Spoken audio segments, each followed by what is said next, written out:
Welcome to my channel. इस video में बात करेंगे कोरिलेशन कोफिशिएंट के बारे में। इसका बेसिक कंसेप्ट क्या है इस वीडियो में क्लियर करूंगी। कोरिलेशन कोफिशिएंट किसी भी दो वेरिएबल के दरमियान रिलेशन को मेजर करने के लिए इस्तेमाल किया जाता है और ये एक स्टैटिस्टिकल कंसेप्ट है। ये हमें बताता है कि दो वेरिएबल्स के दरमियान किस कदर स्ट्रॉन्ग या वीक रिलेशनशिप है। कोरिलेशन कोफिशिएंट -1 से 1 के दरमियान होता है। अगर ये 1 के करीब है तो ये बताता है कि दोनों वेरिएबल्स के दरमियान बहुत स्ट्रॉन्ग पॉजिटिव रिलेशनशिप है, और अगर ये -1 के करीब है तो हमें ये बताता है कि दो वेरिएबल्स के दरमियान बहुत ही स्ट्रॉन्ग नेगेटिव रिलेशनशिप है।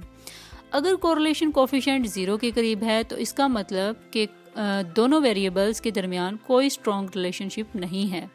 ये बताता है कि दोनों वेरिएबल्स एक दूसरे से इंडिपेंडेंट हैं। कोरिलेशन कोफिशिएंट के ज़रिए हम वेरिएबल्स के दरमियान रिलेशनशिप को मेजर कर सकते हैं। इसके इस्तेमाल से हमें पता चलता है कि किस कदर स्ट्रॉन्ग या वीक रिलेशनशिप है और पॉजिटिव या नेगेटिव है। यहाँ कुछ एग्जांपल्स एक्सप्लेन करूँगी। एक रिसर्चर ने स्टडी किया कि क्या स्टूडेंट का IQ स्कोर और उनके ग्रेड्स के दरमियान कोई रिलेशनशिप है या नहीं। कोरिलेशन कोफिशिएंट के इस्तेमाल से उसने ये पता किया कि दोनों वेरिएबल्स के दरमियान एक स्ट्रॉन्ग पॉजिटिव रिलेशनशिप है। एक कंपनी ने स्टडी किया कि क्या उनके प्रोडक्ट्स की सेल्स और एडवर्टाइजिंग बजट के दरमियान कोई रिलेशनशिप है या नहीं।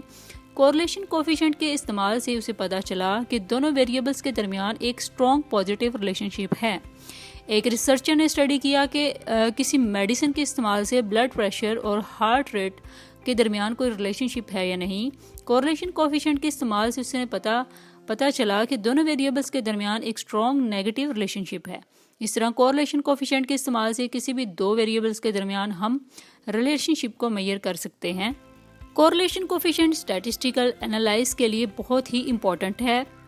इसके इस्तेमाल से हम वेरिएबल्स के दरमियान रिलेशनशिप को मेजर कर सकते हैं और ये पता कर सकते हैं कि दोनों वेरिएबल्स के दरमियान किस किस्म का रिलेशन है, किस कदर स्ट्रॉन्ग है, पॉजिटिव है या नेगेटिव है। मज़ीद एग्जांपल्स आपके साथ शेयर करूंगी कि एक टीचर ने स्टडी किया कि क्या स्टूडेंट की अटेंडेंस और ग्रेड्स के दरमियान कोई रिलेशनशिप है या नहीं। उसने कोरिलेशन कोफिशिएंट का इस्तेमाल किया और पता किया कि दोनों वेरिएबल्स के दरमियान वीक नेगेटिव रिलेशनशिप है। इसका मतलब है कि जो स्टूडेंट्स रेगुलर अटेंडेंस देते हैं उनके ग्रेड्स में थोड़ा सा इम्प्रूवमेंट होता है। इसी तरह एक डॉक्टर ने स्टडी किया कि क्या पेशेंट के एज और वेट के दरमियान कोई रिलेशनशिप है या नहीं। उसने कोरिलेशन कोफिशिएंट के इस्तेमाल किया और पता किया कि दोनों वेरिएबल्स के दरमियान मॉडरेट पॉजिटिव रिलेशनशिप है। इसका मतलब ये हुआ कि जो पेशेंट ज़्यादा एज और वेट के साथ होते हैं उनमें हेल्थ प्रॉब्लम्स का रिस्क ज़्यादा होता है। इस तरह कोरिलेशन कोफिशिएंट का इस्तेमाल रिलेशनशिप्स को मेजर करने के लिए बहुत ही अहम है। ये हमें पता करने में मदद करता है कि किस कदर स्ट्रॉन्ग या वीक रिलेशनशिप है, या पॉजिटिव या नेगेटिव है। आई होप सो आपको कोरिलेशन कोफिशिएंट का कंसेप्ट क्लियर हो गया होगा। For more informative and latest video kindly subscribe my channel.